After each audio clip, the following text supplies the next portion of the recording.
Online study में आप सभी का स्वागत है। आज हम बात करेंगे डीएलएड मैथ में यूनिट थर्ड की। यूनिट थर्ड में हम संख्याओं के बारे में जानकारी लेंगे कि प्राकृतिक संख्या क्या होती हैं, पूर्णांक संख्या क्या होती हैं, पूर्ण संख्याएं क्या होती हैं। इन सब नंबर्स के बारे में हम जानकारी लेंगे। पूर्ववर्ती संख्या क्या होती है, अनुवर्ती क्या होगी, ये यूनिट थर्ड में आपका बताया गया है। तो सबसे पहले हम शुरुआत करते हैं प्राकृतिक संख्याओं से कि प्राकृतिक संख्या क्या होती हैं। प्राकृतिक संख्या, हम अगर प्राकृतिक संख्या को याद करने बेस्ड हम एक फंडा आपको तैयार करके बता दे रहे हैं, पूरा चार्ट बता दे रहे हैं संख्याओं का कि किस तरह से हम पूरा चार्ट तैयार करेंगे। प्राकृतिक संख्या क्या होती हैं, हम पुराने जमाने की अगर बात करें तो आदि मानव जो थे वो केवल इतना बात जानते थे कि ये एक जानवर है, ये दो है, ये तीन है, ऐसी काउंटिंग किया करते थे। तो इनको हम काउंटिंग नंबर भी बोलते हैं।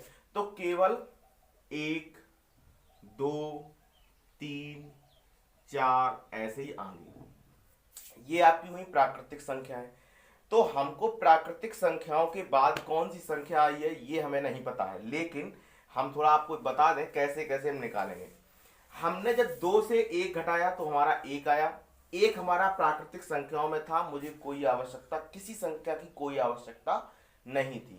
अगर हमने चार में से दो घटा दिया तो दो आया, दो हमारे प्राकृतिक संख्या में है तो हमको कोई आवश्यकता नहीं है। लेकिन जब हमने दो से दो घटा दिया तो हमारा कौन नंबर आएगा, ये हमारा नंबर प्राकृतिक संख्या में नहीं था, इसीलिए हमको जीरो की खोज करनी पड़ी। और जीरो सहित जो नंबर होता है, zero, one, two, three, four etcetera, इन्हीं को बोलते हैं हम पूर्ण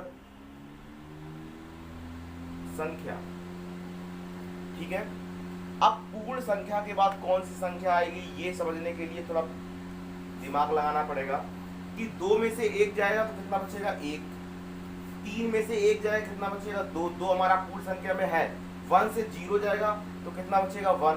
वन भी हमारा पूर्ण संख्या में है, लेकिन अगर हम दो से तीन को सब्सट्रैक्ट कर दें तो हमारा क्या आएगा ये हमको नहीं पता। इसी की गणना को यूज करने के लिए हमको किसकी खोज करनी पड़ी, पूर्णांक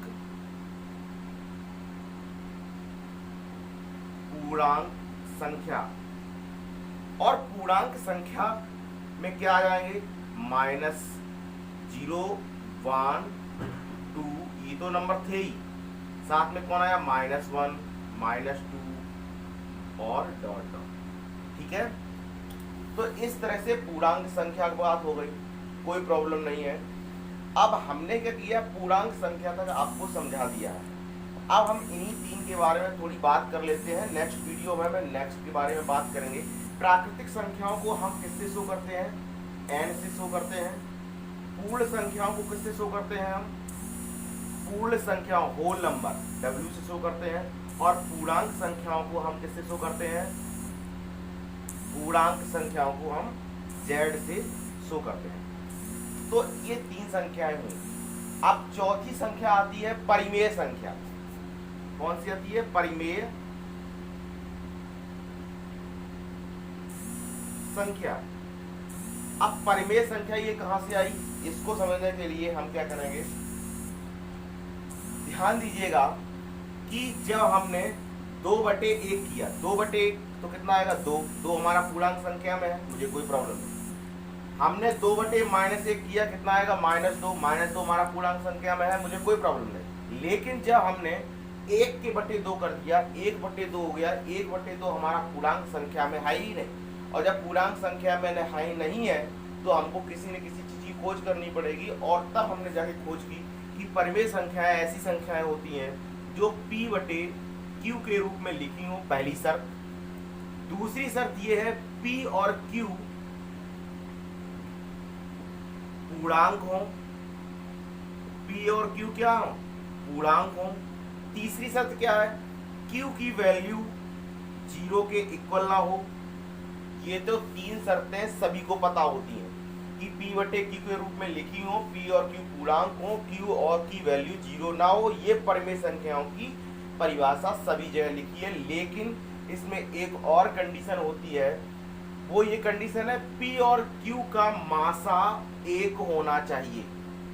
जो P और Q का HCF हो वो कितना हो, का HCF हमेशा 1 होना चाहिए, तभी वो परमेय संख्या में काउंट की जाएगी।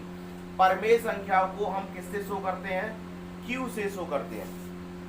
तो हमने आपको बताया परमेय संख्याओं के बारे में, P बटे Q के रूप में लिखी हो, P और Q क्या हो, पूर्णांक हो, Q की वैल्यू 0 ना हो, और एक नेक्स्ट जो सबसे मोस्ट इंपॉर्टेंट है, PQ का HCF 1 होना चाहिए। फॉर एग्जाम्पल के तौर पे हम अगर ले लें परमेय संख्याओं के एग्जाम्पल की बात करें तो 2/3 एक परमेय संख्या है या नहीं है, इसको हम चेक कर रहे हैं। 2 क्या है, देखो पूर्णांक में है। 3 क्या है, इसके आगे वाला पूर्णांक है, यानी कि 2 और 3 कैसे है, पूर्णांक है, क्लियर। 2/3 एक P बटे Q के रूप में भी लिखी हुई है। तीसरा, Q की वैल्यू 0 नहीं है, 3 है तो 3 0 नहीं है। चौथी बात, 2 और 3 का आप HCF निकाल के देख लीजिए कितना आएगा, 1। सीधा सीधा बात समझ लेते, 2 और 3 में कोई कॉमन फैक्टर नहीं होना चाहिए, कोई कॉमन फैक्टर है उसको निकाल के बाहर कर दीजिए। इसके बाद की जो बची संख्या होगी उसी को हम परमेय संख्या बोलेंगे। दूसरी संख्या लिख रहे हैं 4/6, क्या ये परमेय संख्या है, 4/6। आप समझ पाए कि ये P बटे Q के रूप में लिखी है, पहली कंडीशन होल्ड।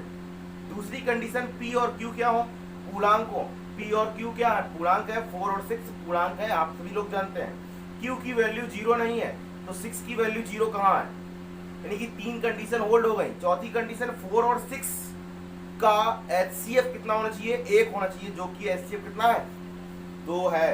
इसका आप HCF निकालिए और पता करिए कितना होगा, 2 होगा।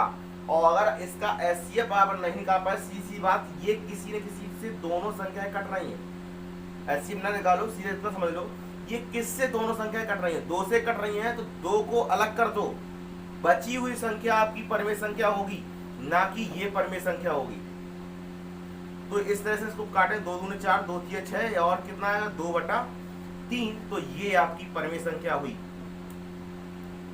ठीक है, आज के लिए बस इतना ही। नेक्स्ट वीडियो में हम जानेंगे परिवर्ती संख्या क्या होती है, अनुवर्ती क्या होती है, पूर्ववर्ती क्या होती है, और भी संख्याओं के ग्राफ चैप्टर के बारे में बात करेंगे कि इनका लाइन ग्राफ क्या होता है, इनका लाइन ग्राफ क्या होता है, इनका क्या होता है, इनके लाइन ग्राफ के बारे में बात करेंगे। आज के लिए बस इतना ही, थैंक यू।